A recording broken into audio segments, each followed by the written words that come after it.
Okay, given the standard normal distribution, find the following probabilities. The probability that a z-score is less than 1.27. Okay, this is actually in 5-2. It's the very last thing we didn't do. But let's think about what this is asking. It's looking for a probability. Yesterday I didn't ask for a probability. Yesterday I asked for areas. But is this question any different than asking for an area? It's exactly the same thing as saying the area of what? What would be another way to say this? The area, if I was to shade it, where would it be? Left of a z equal to 1.27. So I'm just taking the area questions from yesterday and rewriting them as probability questions. So it's the exact same thing, just the question has changed, the phrasing of it. 1.27, the probability that z is less than that means this part of the curve. How do we get that shaded area, which is the probability? NCDF. What do you feed NCDF? Yeah, the left edge, my left edge is going to negative infinity, which we use negative 10 to the 10th to approximate. And the right edge is at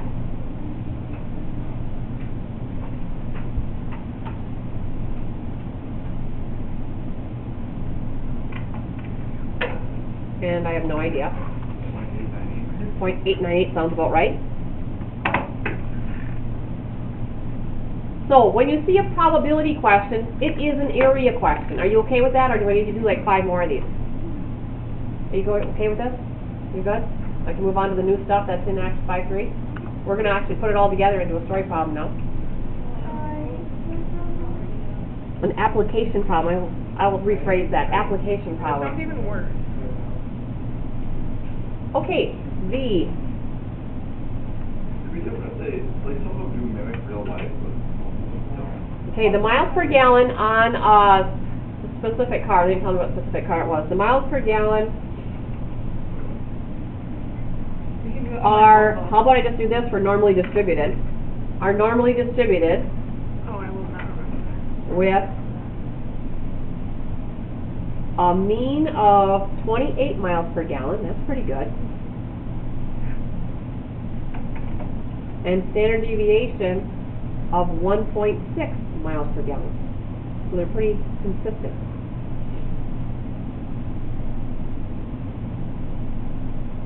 Okay, my question is, find the probability that a randomly selected car gets over 31 miles per gallon.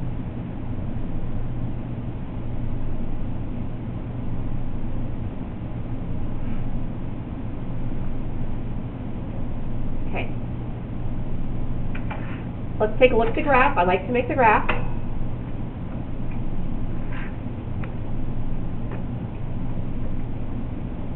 The average is 28 miles per gallon.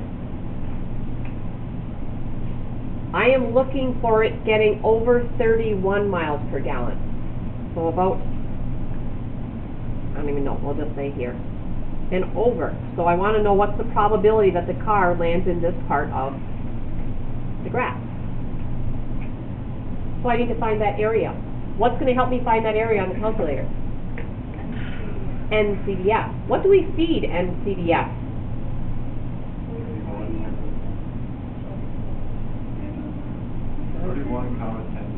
No. Remember, what did we feed? What were we feeding it yesterday? They were z-scores that we were feeding it, not NCDF works with the standard normal distribution, not just normally distributed data. We're going to touch NCDF now? So I need to, I agree 10 to the 10th, because that's a z-score. I need the z-score for 31, because if I put 31 in there, that's automatically assuming that's 31 standard deviations above the mean already. That's way out. It's going to give me a 0 probability here. So I need to turn 31 into a z-score, because NCDF needs z left and z right. These are not z-scores, this is an x value. So we gotta use our formula from 2 days ago. How many standard deviations above the mean is 31? So, do you remember this formula? 31 minus 28 divided by 1.2. Very good. That's our x minus the mean divided by the standard deviation. And I want this z-score out 2 places, just like tables have z-scores out 2 places. So how many standard deviations above the mean is this? Was it 0.88? No, 1.8. 1.88. So my 31 could have been out here a little farther, but again, that doesn't really matter exactly, I get in the right spot. Now it's a nice problem like yesterday. NCDF. What's my left z-score? 1.88. My right z-score? 10 to the 10th.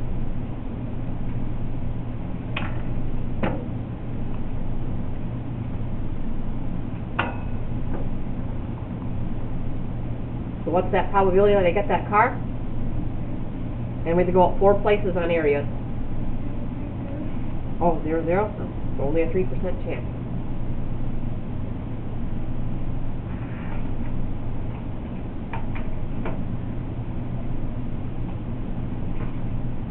Try another one. Do we need a B? We'll do it. Now I'll change the problem. One more of these before we change it up. Okay, time spent in a supermarket is normally distributed.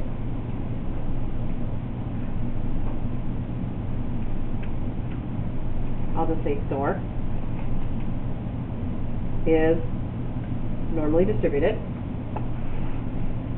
with a mean time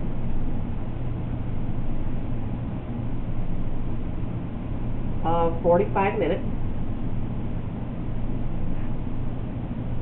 and standard deviation of 12 minutes.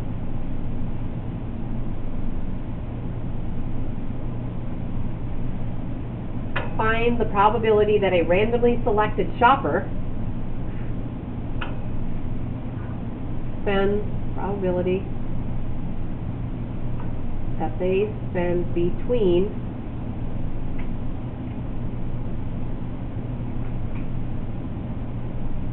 30 and 60 minutes in the store. Standard deviation of 12? Yep. The big standard deviation. Some people go in and only go buy one thing and they're out. Some people are in there doing their week's worth of grocery shopping. That's why it's a big standard deviation. Okay, I like to make the graph so I know what I'm doing.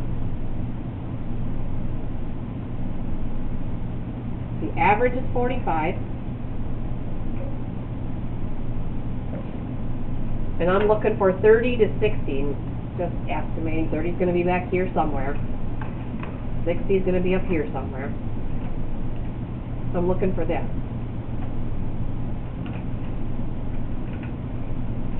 Okay, so I'm looking for an area. That's an NCDF. What do I have to do first?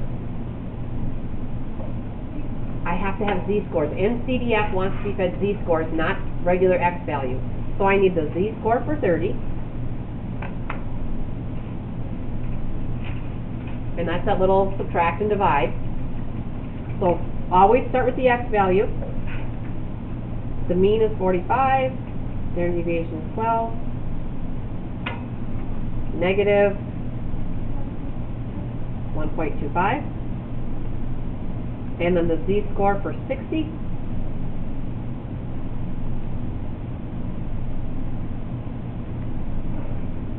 Positive 1.25.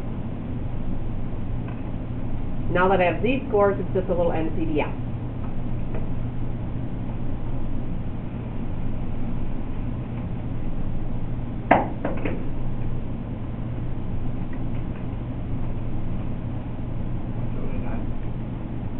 Seven, 8, 9. So almost 80% chance. Difficult or easy? Easy. Okay. Usually when it comes to the NCDF, that's pretty straightforward.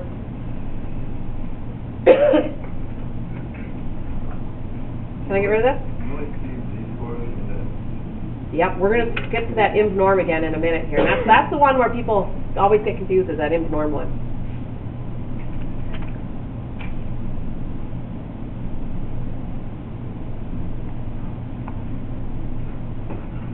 Let's see, cholesterol levels of American men are normally distributed.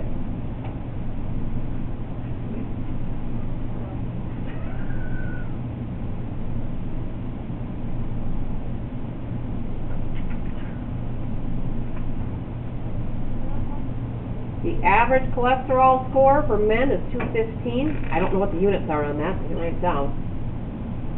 Parts per million, I have no idea. And then 25 is the standard deviation. We are going to take a sample of 600 men.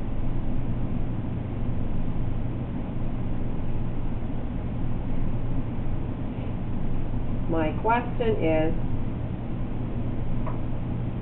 how many do you expect to have a cholesterol level over 225?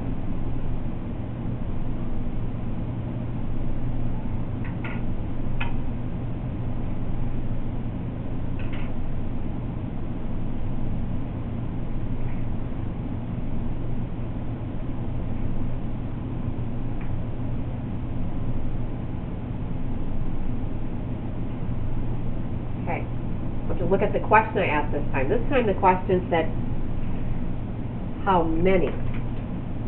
Not what's the area, what's the probability, but how many? What's our plan to get this answer?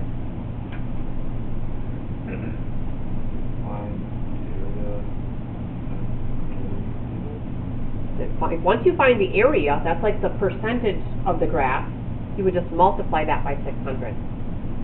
So our plan is to find the area and multiply it by the 600. So the area we're going to find with our NCDF. So, I like to make a little sketch. 215 over 225 .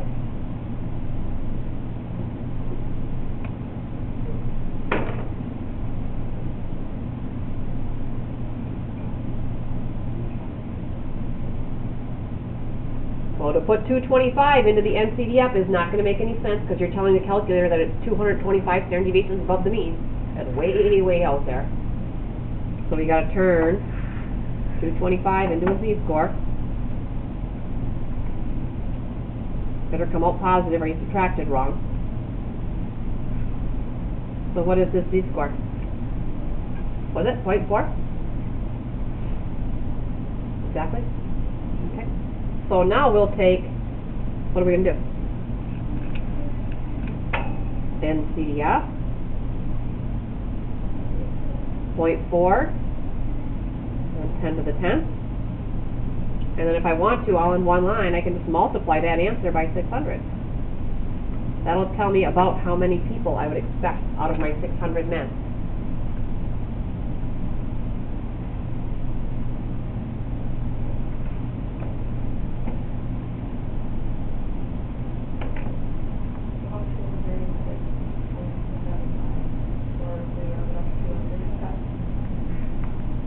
I'll go about 206 points, because this statistics, you're going to see those decimals for people, like the average number of children per household, 1.8. I mean, you got to know, okay, so it's between 1 and 2 kids is all, but yeah, but they do throw the decimals in there. They won't round that to the nearest whole number. Yeah. Okay, we're going to switch gears to using that IMS norm. And this is the part that gets people. Yeah, because I got like 3 examples here.